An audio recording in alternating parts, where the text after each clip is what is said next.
So hello, good morning everyone. I am Vinod Singh and welcome to the current exam. So आज की class में हम 20 मई का करंट अफेयर्स कवर करेंगे, जिसमें गोल्डन ड्रैगन 2025 का अभ्यास आयोजित हुआ है। एरो स्पेस की सबसे बड़ी प्रदर्शनी लीमा 2025 का आयोजन हुआ है। सैप अंडर 19 चैंपियनशिप में भारत विजेता घोषित हुआ है। निकोसोर डैन को रोमानिया का राष्ट्रपति बनाया गया है। ऑपरेशन ओलविया चलाया गया कछुओं के संरक्षण के लिए और 98वां ज्ञानपीठ पुरस्कार दिया गया गुलजार साहब और रामभद्राचार्य जी को। तो इन सब के बारे में हम डिस्कस करने वाले हैं। चलिए शुरू करते हैं। सो क्वेश्चन नंबर 1, हाल ही में गोल्डन ड्रैगन 2025 संयुक्त अभ्यास किसने प्रारंभ किया है, बताओ। तो ये गोल्डन ड्रैगन अभ्यास किस किस बीच हुआ था, ये बताओ। ठीक है, तो कौन सा अभ्यास हुआ है? Golden dragon. तो ये ड्रैगन, एक ड्रैगन से आपको क्या, ड्रैगन कंट्री कौन सी है, तो ये तो आपको पता होगा। ड्रैगन तो एक देश तो आपको पता है, कौन सा है? चाइना। ठीक है, तो ये किसके किसके बीच हुआ है? चीन एंड कंबोडिया। ठीक है, चीन और कंबोडिया के बीच हुआ है। ठीक है, तो चीन और कंबोडिया के बीच कौन सा गोल्डन ड्रैगन अभ्यास हुआ है। ठीक है, तो ये हर 2 साल में होता है, एवरी 2 ईयर्स में इसका आयोजन होता है। ठीक है, तो ये भी आपको ध्यान रखना। होस्ट कहाँ हुआ इस बार? होस्ट है आपका कंबोडिया, तो कंबोडिया में इसका आयोजन हुआ। ठीक है, तो कंबोडिया में इसका आयोजन हुआ, तो ये भी आपको ध्यान रखना है। और किसके किसके बीच होता है? तीनों सेनाओं के, भूमि, जल, ठीक है, प्लस नभ। ठीक है, मतलब पृथ्वी, पानी, आकाश, सब का संगम होता है। ठीक है इसमें, तो ये आपको ध्यान रखना है। चलो अच्छा, ये तो आपको पता है। अच्छा, ये भारत और कंबोडिया के बीच अभी पहली बार कोई अभ्यास हुआ था, भारत प्लस कंबोडिया। तो ये आपको ध्यान है क्या अभी भी? तो ये मैंने कराया था पहले। भारत एंड कंबोडिया के बीच कौन सा अभ्यास हुआ था? सिनबेक्स, है ना। तो सिनबेक्स अभ्यास हुआ था। तो सिनबेक्स तो मैंने बता दिया। आपको बताओ, आपके लिए एक क्वेश्चन है, सिम्बेक्स किसके साथ हुआ था? ठीक है, तो सिम्बेक्स का आंसर करना है। तो भारत और कंबोडिया के बीच सिम्बेक्स अभ्यास हुआ था। कहाँ आयोजन हुआ था इसका? तो पुणे में इसका आयोजन हुआ था। तो ये आपके लिए बहुत इंपॉर्टेंट है, ये ध्यान रखिएगा, बस हो गया। ठीक है, तो option number B correct answer है, चीन और कंबोडिया इसका राइट आंसर है। तो ये हर 2 साल में होता है, ये भी इंपॉर्टेंट बात है। और कंबोडिया में इसका होस्ट है। ठीक है, तो ये आपको गोल्डन ड्रैगन के बारे में आपको ध्यान रखना है। ओके, चलिए अब देखिए मैप देख लीजिए। कंबोडिया का, पहले चाइना का कर लो। पहले चाइना के बारे में क्या जानते हो? चाइना, सबसे पहले चाइना की कैपिटल देख ले। चाइना की कैपिटल क्या है? चाइना की कैपिटल हो गई बीजिंग। ठीक है, तो चाइना की कैपिटल हो गई बीजिंग, कैपिटल हो गई। और यहाँ की करेंसी क्या है? करेंसी बताओ। करेंसी है यहाँ की करेंसी युआन, है ना। तो युआन करेंसी है, युआन करेंसी ध्यान रखिएगा। यहाँ के प्रेसिडेंट कौन है? सी जिनपिंग। सी जिनपिंग, आप जिनकी फ़ोटो भूल नहीं पाओगे। तो आप देखिए, आप देखे होगे इनको, सी जिनपिंग हो गई। और यहाँ की लैंग्वेज क्या है? चाइना की लैंग्वेज बताओ। लैंग्वेज यहाँ की देखो, सबसे विश्व में सबसे ज़्यादा बोली जाने वाली लैंग्वेज है यहाँ की मंडारिन। ठीक है, तो मंडारिन यहाँ की लैंग्वेज है, ये ध्यान रखिएगा। अब चलो करते हैं अपना कंबोडिया। कंबोडिया ये स्थित है, यहाँ पर कंबोडिया है। ये ऐसे दिख नहीं रहा क्या? चलो ऐसे तो और नहीं दिखेगा, ऐसे दिखेगा। ये कंबोडिया, इसके बारे में बतानी है कुछ चीज़ें। ठीक है, तो कंबोडिया की कैपिटल क्या हो गई? कंबोडिया की कैपिटल हो गई नोम पे। तो नोम पे होगा, देखो साइलेंट होता है PH। ठीक है, तो ये मत सोचो सर कैसे पढ़ रहे हो, तो नोम पे पढ़ते हैं इसको, नोम पे। ये इसकी कैपिटल हो गई। ठीक है, तो ये इसकी कैपिटल है। और क्या बता सकते हो? इसकी करेंसी बताओ। करेंसी इसकी बताओ। करेंसी रियल है। ठीक है, रियल इसकी करेंसी है, ये भी आपको ध्यान रखना है। लैंग्वेज क्या है यहाँ की? लैंग्वेज यहाँ की खमेर। ठीक है, तो खमेर यहाँ की लैंग्वेज है, ये भी आपको ध्यान। यहीं पर हमारा कौन सा मंदिर है? हिंदू मंदिर है, ओंकार वाट का मंदिर। ये आपका क्वेश्चन आ चुका है, पूछा जा चुका। ओंकार वाट मंदिर कहाँ है? ये भी आपका कंबोडिया में भगवान विष्णु का मंदिर है, ये आपको ध्यान रखना। किसने बनवाया था इसको? बनवाने वाले हैं खामेर वंश के सूर्यवर्मन सेकंड। तो खामेर वंश, ठीक है, तो ये आपको ध्यान रखने पूरा, सूर्यवर्मन सेकंड। ठीक है, सूर्यवर्मन सेकंड के द्वारा इसको बनवाया गया था, ये भी आपको पता है। ठीक है, तो इतनी बातें कंबोडिया के बारे में ध्यान रखनी है। हाल ही में नियमित बाल टीकाकरण की, आंसर आपने मार्क किया था कि नहीं? ठीक है, चलो। हाल ही में नियमित बाल टीकाकरण की डिजिटल निगरानी के लिए राइज ऐप किसने लॉन्च किया? तो बहुत बार करा चुका हूँ, यूपी। स्वयं का उपग्रह लॉन्च करने की घोषणा की थी असम ने, असम सैट लॉन्च किया था, है ना। हाल ही में द्वारिकाधीश श्री कृष्ण और रुक्मणी जी के विवाह को समर्पित माधवपुर घेड़ मेला, ये कहाँ हुआ था? ये गुजरात में हुआ है आपका। ठीक है, तो ये सब ध्यान रखना है, गुजरात। क्वेश्चन नंबर 2, एशिया प्रशांत क्षेत्र की सबसे बड़ी समुद्री और एरो स्पेस प्रदर्शनियों में से एक लीमा 2025 का आयोजन कहाँ होगा? देखो, तो किसका आयोजन हो रहा है? तो लीमा 2025 को। ठीक है, तो लीमा 2025 का आयोजन होने वाला है। पहली बात तो ये आपका 17वें क्रम का, ठीक है, 17th क्रम का है, ये आपको पता है। इसका फुल फॉर्म लिख लो पहले, ठीक है। लीमा का फुल फॉर्म क्या होगा? लैंगकाबी। तो लैंगकाबी स्थान का नाम है जहाँ पर इसका आयोजन होगा। लैंगकाबी अंतर्राष्ट्रीय, ये आपको पूरा नाम ध्यान रखना, लैंगकाबी अंतर्राष्ट्रीय समुद्री एंड एरोस्पेस प्रदर्शनी, ठीक है। तो समुद्री एंड एरोस्पेस, तो एरोस्पेस प्रदर्शनी, ये इसका फुल फॉर्म है, ठीक है। ये आपको ध्यान रखना है। तो ये प्रदर्शनी कहाँ होने वाली है? तो ये प्रदर्शनी होने वाली है लैंगकाबी में ही, ठीक है। तो लैंगकाबी में होस्ट इसका लिख लो, तो होस्ट लिखो लैंगकाबी। लैंगकाबी अच्छा कहाँ है? लैंगकाबी आपका मलेशिया में स्थित है, ठीक है। तो लैंगकाबी ये जगह का नाम है लैंगकाबी, जो कि आपके मलेशिया देश में स्थित है, मलेशिया में, ठीक है। तो ये आपको ध्यान रखना है। लीमा 2025 का आयोजन कहाँ होगा? लैंगकाबी मलेशिया में, ओके। चलो कब से कब तक होने वाला है? तो 20 से 24 मई। तो 20 से 24 मई तक इसका आयोजन होने वाला है। और भारत की तरफ से इसमें लीड करने वाले कौन है, ये आपके लिए इंपॉर्टेंट होगा। भारत की तरफ से श्री संजय सेठ। अच्छा, आपको पता ये है क्या? श्री संजय सेठ भारत की तरफ से लीड करने वाले हैं। तो इनका भारत में क्या पद है, मतलब कौन है ये भारत से? तो ये लिखो, ये राज्य रक्षा मंत्री हैं, ठीक है। तो राज्य रक्षा मंत्री हैं संजय सेठ जी। तो ये आपको ध्यान रखना, ठीक है। तो इसका आंसर क्या मार्क करेंगे आप? इसका आंसर मार्क कीजिए कहाँ? ये Malaysia, option number C, Malaysia correct answer, okay. अच्छा, मलेशिया के बारे में तो कुछ चीज़ें आपको पता होनी ही चाहिए, बिल्कुल होनी चाहिए। तो मलेशिया के बारे में कर ही लेते हैं। चलो, मलेशिया की पहली बात तो कैपिटल बताओ तुम लोग। मलेशिया की कैपिटल बताओ। यहाँ की कैपिटल तो आपको कोलालमपुर है, ये तो आपको पता है। यहाँ की करेंसी बताओ। कोलालमपुर कैपिटल हो गई। करेंसी क्या हो गई? करेंसी यहाँ की रिंगित है, तो रिंगित करेंसी होगी, आपको पता है ना। तो ये करेंसी हो गई, ये कैपिटल हो गई, ठीक है। तो ये आपको ध्यान रखना है। और यहाँ भारत के साथ कौन कौन से अभ्यास किए हैं मलेशिया ने? समुद्र लक्ष्मण हो गया, हरिमो शक्ति हो गई। तो ये सब आपको ध्यान है, बहुत बार हमने रिवीजन किया है इनका, ठीक है। ये भी आपको पता है। अच्छा, लाओस के बारे में। लाओस की कैपिटल क्या है? यहाँ की कैपिटल है वियंतिने। तो लाओस की कैपिटल है वियंतिने, जहाँ पर कहाँ अभी किसका आयोजन होता है? आसियान की बैठक हुई थी, है ना। तो आसियान की बैठक हुई थी, ये भी आपको ध्यान रखना है, आसियान की बैठक, ओके। इंडोनेशिया की राजधानी जकार्ता है, ये तो आपको पता ही है। चलिए आ जाइए। हाल ही में संयुक्त राष्ट्र महासभा ने अंतर्राष्ट्रीय आशा दिवस कब मनाने की घोषणा की है? तो ये 12 जुलाई को। ये ध्यान रखिएगा, क्वेश्चन कहीं ना कहीं देखने को मिलेगा। विश्व ध्यान दिवस कब मनाया जाएगा? तो 21 दिसंबर को विश्व ध्यान दिवस। और ग्लेशियर संरक्षण दिवस 22 मार्च को, ठीक है। तो सॉरी 21 मार्च को। 22 मार्च को कौन सा होता है? तो 22 मार्च को आपको जल दिवस होता है। क्वेश्चन नंबर 3, हाल ही में भारतीय टीम ने किसे हराकर वर्ष 2025 का सैफ अंडर 19 चैंपियनशिप का खिताब जीता है? सैफ, इसका फुल फॉर्म बता दो कोई भाई। तो सैफ अंडर 19, ठीक है। तो ये सैफ अंडर 19 इसका फुल फॉर्म लिख लो, आपको पता चल जाएगा ये क्या है। तो साउथ एशिया फुटबॉल फेडरेशन, ठीक है। तो आपको समझ आ गया, ये फुटबॉल का कप है, फुटबॉल फेडरेशन, फुटबॉल का कंपटीशन है, ठीक है। तो ये आपको ध्यान रखना है। चलो, इसमें जीतने वाला कौन हो गया है? इसमें पहले बात तो होस्ट लिखो, कहाँ आयोजित किया गया था? होस्ट कहाँ है? अरुणाचल प्रदेश। अरुणाचल प्रदेश में भी, अरुणाचल प्रदेश में एक जगह का नाम है यूपिया। तो यूपीओ लिखो, यूपिया या यूपीओ ही लिखो, ठीक है। यूपिया में स्टेडियम का नाम लिखो गोल्डन जुबली स्टेडियम। तो गोल्डन जुबली स्टेडियम में इसका आयोजन किया गया, ठीक है। तो गोल्डन जुबली स्टेडियम में, ये आपको ध्यान रखना कहाँ? अरुणाचल प्रदेश में, ठीक है। चलो, अब इसमें जीतने वाला कौन हो गया? विजेता कौन हुआ? सैफ अंडर 19 का विजेता लिखो भारत है। तो भारत इसको जीतने वाला हो गया। किसको हराया है इसने? उप विजेता कौन है? उप विजेता जो आपका क्वेश्चन है, ये आपका बांग्लादेश है, ठीक है। तो बांग्लादेश का नाम आपको ध्यान रखना है, ठीक है। तो option number A correct answer है, बांग्लादेश, ठीक है। तो ये आपको, अब देखो इसमें क्या हुआ था, मैच टाई हो गया था। मैं आपको कैसे बताऊं, ठीक है। और यहाँ यहीं पर देख लो।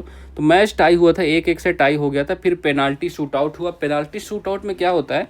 एक प्लेयर होता है, एक गोलकीपर होता है, एक प्लेयर होता है और एक गोलकीपर होता है। तो पाँच चांस मिलते हैं। तो 5 में से भारत ने 4 गोल किए, जबकि बांग्लादेश सिर्फ 3 ही गोल कर पाया और यहीं पर भारत जीत गया, ठीक है। तो ये आपको ये ध्यान रखना है, ठीक है। तो ये आपको पता होना चाहिए। तो ये भारत का सेकेंड टाइटल है। तो 2025 में जीत गया भारत, ये सेकेंड टाइटल है भारत का, ये भी आपको ध्यान रखना, ठीक है। चलो, और अच्छा क्या जानोगे? अच्छा, आपको अभी पता चला, मतलब अभी लेटेस्ट में क्या हुआ है, बांग्लादेश का झुकाव किसकी तरफ है? चीन की तरफ हो गया है, ठीक है। तो बांग्लादेश के बारे में कुछ चीज़ें मैं भी आपको यहीं पर बता देता हूँ। बांग्लादेश की पहले तो कैपिटल क्या है? ढाका यहाँ की कैपिटल है। बिम्स्टेक का हेडक्वार्टर भी यहीं पर। टका यहाँ की मुद्रा है। टका यहाँ की मुद्रा है, मोहम्मद यूनिस यहाँ के हेड हैं, ठीक है। तो मोहम्मद यूनिस का झुकाव कहाँ है, चाइना की तरफ है यहाँ झुकाव। तो भारत ने भी इनके साथ कुछ व्यापारिक प्रतिबंध लगाए हैं, ठीक है। देखो बांग्लादेश, मान लो ये बांग्लादेश है आपका, ये आपका नॉर्थ ईस्ट हो गया, ये आपका वेस्ट बंगाल हो गया, ठीक है। ये तो आपको पता है, मैं बस समझाने के लिए बता रहा हूँ। तो पहले बांग्लादेश का व्यापार ऐसे होता था, नॉर्थ ईस्ट में पोर्ट के द्वारा होता था, लैंड पोर्ट के द्वारा। अब इंडिया ने कहा ऐसा नहीं होगा, नॉर्थ ईस्ट के साथ बिल्कुल ही बंद। नॉर्थ ईस्ट में आपका कोई सामान नहीं जाएगा, आपको जो भी करना है वेस्ट बंगाल के साथ करो, वेस्ट बंगाल में भेजो, नॉर्थ ईस्ट के साथ कोई मतलब मत रखो, वो हमारा रिस्ट्रिक्टेड एरिया है, वहाँ आप जाने की कोई ज़रूरत नहीं है। अच्छा, बांग्लादेश का इसके साथ बॉर्डर बनाता है, एक तो आपका वेस्ट बंगाल हो गया, असम हो गया, त्रिपुरा हो गया, मिज़ोरम हो गया, ठीक, असम हो गया, त्रिपुरा हो गया, मिज़ोरम हो गया और मेघालय हो गया, ठीक है। तो इन 5 राज्यों के साथ तो ये आपको बाउंड्री बनाता है बांग्लादेश, ठीक है। तो ये भी आपको ध्यान रखना है, ओके। चलिए, हाल ही में भारतीय नौसेना ने किसके साथ बंगाल की खाड़ी में कॉर्पेट और बंगोसागर गश्त का संचालन किया? तो ये किसके साथ हुआ है, बांग्लादेश के साथ हुआ, ये भी है। हाल ही में आईफा वर्ष 2025 में सर्वश्रेष्ठ फिल्म का पुरस्कार किसको मिला है, लापता लेडीज़ को। तो लापता लेडीज़ को ये फिल्म पुरस्कार मिला है, ओके। चलिए, हाल ही में मीता थल, अरे यार ये मीता थल है, मीता थल, ठीक है। तो मीता थल, ये आपको मीता थल और तिघराना हड़प्पा स्थल को किसने संरक्षित पुरातात्विक स्मारक घोषित किया है, हरियाणा ने। क्वेश्चन नंबर 4, हाल ही में निकोसोर डैन ने किस देश का राष्ट्रपति चुनाव जीत लिया है? भैया देखो, अभी ये देखो आपके लिए ये इंपॉर्टेंट जगह है, रोमानिया। तो रोमानिया का इन्होंने राष्ट्रपति इलेक्शन जीता। प्रेसिडेंट कौन बने हैं रोमानिया के? प्रेसिडेंट बने हैं निकोसोर डॉन, तो निकोसोर डैन, ठीक है। तो निकोसोर डैन ने यहाँ का इलेक्शन जीता है। बट खास बात इसलिए है यहाँ का क्योंकि ये एक मध्यम मार्गी है, मध्यम मार्गी, सॉरी, ठीक है, मध्यम मार्गी हैं, ठीक है। तो मध्यम मार्गी का मतलब क्या होता है सर? देखो अभी जो चल रहा है यूरोपियन कंट्रीज में ना, राष्ट्रवाद ज़्यादा ट्रेंड पे है कि मतलब अपने राष्ट्र का देखो, अपने राष्ट्र का देखो। तो इन्होंने हराया किसको है, हराने वाले इम्पोर्टेंट है, हराया है उसका संबंध है डोनाल्ड ट्रंप से। इन्होंने हराया है जॉर्ज सिमियन को, ठीक है। तो जॉर्ज सिमियन को हराया, जो कि डोनाल्ड ट्रंप के समर्थक है। डोनाल्ड ट्रंप के समर्थक हैं, मतलब कट्टर राष्ट्रवाद हैं, ये कट्टर राष्ट्रवाद हैं। इनको हरा दिया है, कट्टर राष्ट्रवाद को हरा के मध्यम मार्गी निकोसोर डैन राष्ट्रपति बन गए हैं, ठीक है। तो कट्टर राष्ट्रवाद हैं ये, इस कट्टर राष्ट्रवादी थे ये, इस वजह से इनको हराया गया। डोनाल्ड ट्रंप के समर्थक थे, इस वजह से ये बहुत ज़्यादा चर्चा में है, ठीक है। तो इसलिए इनका नाम ध्यान रखें, रोमानिया आपको करेक्ट आंसर रखना है। अच्छा, रोमानिया के बारे में कुछ जानते हैं पहले। रोमानिया देखो कहाँ पर है, ये आपका रहा रोमानिया। यहाँ की कैपिटल क्या है? कैपिटल यहाँ की बुखारेस्ट हो गई। अच्छा, बुखारेस्ट तो यहाँ की बुडापेस्ट कहाँ की कैपिटल है? बुखारेस्ट तो यहाँ की कैपिटल हो गई, ये तो आप पता है, ठीक है, कैपिटल तो हो गई। बट बुखारेस्ट, बुडापेस्ट कहाँ की? बुडापेस्ट आपकी ये हंगरी की है, हंगरी की बुडापेस्ट, ठीक है, हंगरी की बुडापेस्ट हो गया। यहीं पर बुल्गारिया है, या बुल्गारिया की कैपिटल का क्या नाम है? यहाँ की कैपिटल है सोफिया, तो कैपिटल का नाम है सोफिया। अब यहीं पर क्या होने वाला है, यूनेस्को की बैठक होगी 2025 वाली। तो यूनेस्को की 2025 वाली सोफिया में ही बैठक होने वाली, ये भी आपको अच्छे से पता है, ठीक है। चलिए, तो इसका रोमानिया आंसर मार्क कर लीजिएगा, option number B correct answer है, ठीक है। तो क्या किसको बनाया गया? निकोसोर डैन को रोमानिया का प्रेसिडेंट बनाया गया है। राष्ट्रपति द्रौपदी मुर्मू को किसने सिटी की ऑफ ऑनर से सम्मानित किया? तो लिस्बन से, ठीक है, लिस्बन ने। हाल ही में अट्टुकल पोंगल महोत्सव के तहत दुनिया की सबसे बड़ी महिला सभा का आयोजन कहाँ हुआ? अट्टुकल पोंगल कहाँ का उत्सव? ये असम का नहीं, केरल का है। केरल का पोंगल जबकि तमिलनाडु का है, ठीक है। तो ये आपको केरल में भी कहाँ? सबरीमाला मंदिर में, ठीक है। तो सबरीमाला टेम्पल में इसका आयोजन होता है, महिलाओं की सबसे बड़ी सभा है। हाल ही में भारत सरकार ने परमाणु पनडुब्बी बेस INS वर्षा कहाँ प्रारंभ करी है? ये आंध्र प्रदेश में, ठीक है, विशाखापट्टनम। क्वेश्चन नंबर 5, हाल ही में भारतीय तटरक्षक बल ने उड़ीसा के गहीर माथा है कहो या गहीर माथा, ठीक है, तो ये भी दोनों भी कह सकते। गहीर माथा तट पर ऑलिव रिडले कछुओं के रेस्क्यू के लिए कौन सा ऑपरेशन चलाया है? ठीक है, तो ऑपरेशन चला गया ऑपरेशन ओलिविया। ऑपरेशन ओलिविया के बारे में करना है, तो ठीक है, इसको चलाने वाला कौन है? तो बाई इंडियन कोस्ट गार्ड, ठीक है, तो इंडियन कोस्ट गार्ड ने, ठीक है। तो ये आपको इम्पोर्टेंट है, क्यों चलाया है भाई कोस्ट गार्ड ने, क्यों चल रहा है ये ओलिव रिडले जो आपके कछुए हैं, ये कछुओं की एक प्रजाति है, ठीक है। तो ओलिव रिडले, तो ओलिव रिडले कछुओं के संरक्षण के लिए, ठीक है, तो ओलिव रिडले कछुओं का संरक्षण करने के लिए इस ऑपरेशन को चलाया गया है। संरक्षण या रेस्क्यू, रेस्क्यू समझ लो, मतलब बचाने के लिए। रेस्क्यू सर क्यों क्यों ख़त्म हो रहे हैं? क्योंकि देखो ये कहाँ हो रहा है, ये उड़ीसा में, उड़ीसा का कौन, ऋषिकुल्ला नदी, आपको पता है ना ये ऋषिकुल्ला नदी ये क्यों फेमस रहती है? ऋषिकुल्ला, यहाँ पर बहुत सारे कछुए आते हैं। क्यों आते हैं मैं भी बताता हूँ। तो ऋषिकुल्ला नदी के तट पर कौन सा गहिरमाथा स्थान है, ठीक है, तो गहिरमाथा, तो गहिरमाथा स्थान पर ये प्रोजेक्ट चलाया गया, स्थान पर ये ऑपरेशन चलाया गया। कैसे चलाया गया ये देखो, यहाँ पर जो मतलब देखो, पहले बात क्यों चलाया गया, क्योंकि यहाँ पर इस नदी में क्या करने आते हैं लोग, यहाँ पर आते हैं, देखो बहुत सारे सामूहिक रूप से, देखो ये जो नदी है ना, ये ऋषिकुल्ला नदी है, ये गहिरमाथा तट है यहाँ पर, तो वहाँ पर समुद्र का जो टेम्परेचर रहता है बहुत ही अनुकूल रहता है सामूहिक रूप से प्रजनन के लिए। तो सामूहिक रूप से कछुए आते हैं यहाँ पर और प्रजनन करते हैं। ये क्वेश्चन यूपीएससी ने पूछा था। तो सामूहिक रूप से जब कछुए प्रजनन करते हैं उसको, घटना को क्या कहते हैं? उस घटना को कहते हैं अरबिदा। ये यूपीएससी का क्वेश्चन है, ठीक है, अरबिदा कहते हैं, ऐसे पूछ लेता है कभी कभी क्वेश्चन, ठीक है। तो बहुत सारे सामूहिक रूप से प्रजनन करने आते हैं, क्योंकि प्रजनन के लिए टेम्परेचर, क्योंकि इनका जो सामूहिक प्रजनन होता है तो प्रजनन के लिए जो अनुकूल टेम्परेचर यहाँ मिलता है, ठीक है, अनुकूल वातावरण मिलता है, अनुकूल टेम्परेचर कह लो, इसलिए यहाँ पर बहुत सारे मात्रा में कछुए आते हैं और प्रजनन करते हैं। अब जो मछुआरे होते हैं, अवैध मछली पालन या जाल फेंक के फंसाते हैं, तो उसमें ये कछुए भी देखो फंस जाते हैं। इनको बचाने के लिए, रेस्क्यू के लिए ये ऑपरेशन चलाया गया है। टोटल यही इसका मतलब है, ठीक है। चलो, तो ये आपको ध्यान रखना है। तो कौन सा? ऑपरेशन ओलिविया हो गया, ठीक है। चलिए, इतना ही आपको याद रखना है बस। अच्छा, ये इंडियन कोस्ट गार्ड के बारे में कुछ चीज़ें जान ही लो। इसका मोट्टो क्या है, लोगो मतलब टैगलाइन क्या है, मोट्टो क्या है, और इसकी स्थापना कब हुई, एक्ट कौन सा पारित हुआ, ठीक है। तो मोट्टो इसका है वयम रक्षामा, तो वयम रक्षामा, ठीक है। तो वयम रक्षामा इसका मोटो हो गया। इसकी स्थापना हुई थी 1 फरवरी 1977, बट एक्ट कब पारित हुआ इसके लिए? 1978 में एक्ट आया, ठीक है। तो ये आप इतनी बातें और ध्यान रखना। चलिए, ऑपरेशन ब्रह्मा, ये आपको पता है ना, भूकंप आया था म्यांमार में, है ना, तो म्यांमार में भूकंप आया था तब चलाया गया था। कितनी गंदी राइटिंग, ठीक है। तो म्यांमार में भूकंप आया था तब चलाया गया था। ऑपरेशन सिंदूर अभी 7 मई को पाकिस्तान के खिलाफ, ऑपरेशन, अरे 7 मई को पाकिस्तान के खिलाफ चलाया गया था ऑपरेशन सिंदूर। ऑपरेशन ब्लैक फॉरेस्ट, ये कहाँ? तेलंगाना और छत्तीसगढ़ में चलाया गया था नक्सलवाद को ख़त्म करने के लिए। ऑपरेशन केलर, ये जम्मू कश्मीर में चलाया गया। जम्मू कश्मीर का कौन सा स्थान है? शोपिया, ठीक है। तो यहाँ पर आतंकवाद को नस्ते नाबूद करने के लिए। ऑपरेशन संकल्प, ये कहाँ चली? ये छत्तीसगढ़ में नक्सलवाद को ख़त्म करने के लिए। ऑपरेशन हॉक किसने चलाया था? तो ये सीबीआई ने चलाया था, बाल यौन शोषण को बचाने के लिए, रोकने के लिए, ठीक है। तो ये सब आपके ऑपरेशन ध्यान रखने, सब लेटेस्ट हैं अभी, सब याद रखिएगा। क्वेश्चन नंबर 6, सब हमने क्वेश्चन कर चुके हैं, इसलिए मैं बस रिवीजन करा रहा हूँ उनका। हाल ही में 58वां ज्ञानपीठ पुरस्कार किसे सम्मानित किया गया? देखो, इसकी घोषणा पहले हो चुकी थी, 59वें की भी घोषणा हो चुकी है, बट 58वां दिया अभी गया है। तो कौन सा पुरस्कार है? ज्ञानपीठ पुरस्कार है, जो आपकी एग्जाम के लिए बहुत ही ज़्यादा महत्वपूर्ण है। तो ज्ञानपीठ पुरस्कार, आप इसमें 100% लिख लो, ये क्वेश्चन कहीं ना कहीं देखने को मिलेगा, ठीक है। तो ज्ञानपीठ पुरस्कार, ये साहित्य का सर्वोच्च पुरस्कार है। पहली बात तो साहित्य का सर्वोच्च पुरस्कार है। सर ऐसा क्यों?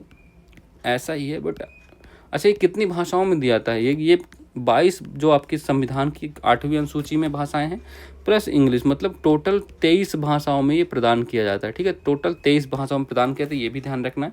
इसकी स्थापना कब हुई थी? तो स्थापना हुई थी 1961 में, 1961 में हुई थी, ठीक है। बट जब पहली बार दिया कब गया था? फर्स्ट टाइम किसको मिला था? फर्स्ट टाइम मिला था 1965 में जी शंकर कुरूप, ठीक है। तो जी शंकर कुरूप ये किस भाषा के थे? तो ये मलयालम भाषा में, ठीक है। जी शंकर कुरूप को मलयालम भाषा में मिला था सबसे पहले, ठीक है। तो पहला, ये आपको ध्यान है। अभी इतना तो आपको पता हो गया, ठीक है। इसमें क्या मिलता है? 11 लाख का प्राइज है, 11 लाख का आपको कैश प्राइज मिलता है, प्लस वाग्देवी जो सरस्वती माता, उनकी प्रतिमा मिलती है, ठीक है। तो ये भी आपको ध्यान रखना है, ये क्वेश्चन पूछा जा चुका है। तो अभी हाल ही में 98वें नंबर के किसको दिया गया? 98वें नंबर का दिया गया, एक तो आपके जगत गुरु रामभद्राचार्य जी को, ठीक है। तो रामभद्राचार्य जी को, ये बहुत ही मतलब तगड़े, एकदम आला दर्जे के ये हैं साहित्यकार, ठीक है। इन्होंने 4 संस्कृत महाकाव्य लिखे, जो कि अपने आप में एक रिकॉर्ड है। 4 संस्कृत महाकाव्य, ये आपको ध्यान रखना, तो इनको भी मिलेगा। इनको अभी और क्या कौन सा अवार्ड में 2015 में इनको पद्म विभूषण अवार्ड भी मिल चुका है, ठीक है, तो पद्म विभूषण भी मिल चुका है। और दूसरा कौन है, दूसरे हैं आपके गुलजार साहब, गाना वाना गाते हैं, बॉलीवुड में काम कर चुके हैं, बहुत काम किया है, तो इनको भी मिला है। और देखो 59वें नंबर को विनोद कुमार शुक्ल को 59वें नंबर का ज्ञानपीठ पुरस्कार मिलने की घोषणा हो चुकी है। 59वां ज्ञानपीठ, ये कहाँ के, छत्तीसगढ़ से पहले व्यक्ति होंगे जिनको पुरस्कार मिलने वाला, ठीक है। तो ऑप्शन नंबर डी, ए व बी दोनों करेक्ट आंसर है इसका, ठीक है, तो ये आपको ध्यान रखना है। चलो, हाल ही में इंदिरा सौरागिरी जल विकास योजना का शुभारंभ किसने किया था? देखो ये तेलंगाना में हुआ ये शुभारंभ, तेलंगाना में, ठीक है, तेलंगाना में हुआ। तो तेलंगाना में एक जगह है जहाँ 6 लाख एकड़ की भूमि पर जो आपके आदिवासी रहते हैं, मतलब जनजातियाँ रहती हैं, उनको सौर ऊर्जा से सिंचाई उपलब्ध कराना, ठीक है। हाल ही में केंद्रीय मंत्री सर्बानंद सोनोवाल ने सागर में सम्मान नीति कहाँ प्रारंभ की है? ये प्रारंभ की गई है मुंबई में। तो मुंबई में मछलियों के योगदान के लिए, समुद्र में मछलियों का महत्व के लिए दर्शाया गया है सागर में सम्मान। हाल ही में केंद्रीय मंत्री अमित शाह ने आतंकवाद से निपटने के लिए उन्नत मल्टी एजेंसी सेंटर का उद्घाटन कहाँ किया है? तो इसका उद्घाटन हुआ है आपका दिल्ली में, ठीक है, तो ये आपको सब ध्यान रखना है, ठीक है। चलिए, so that's all for this class. Please like कीजिएगा, शेयर कीजिएगा और सब्सक्राइब कीजिएगा, ठीक है। चलिए, so all the best, have a good day and thank you everyone.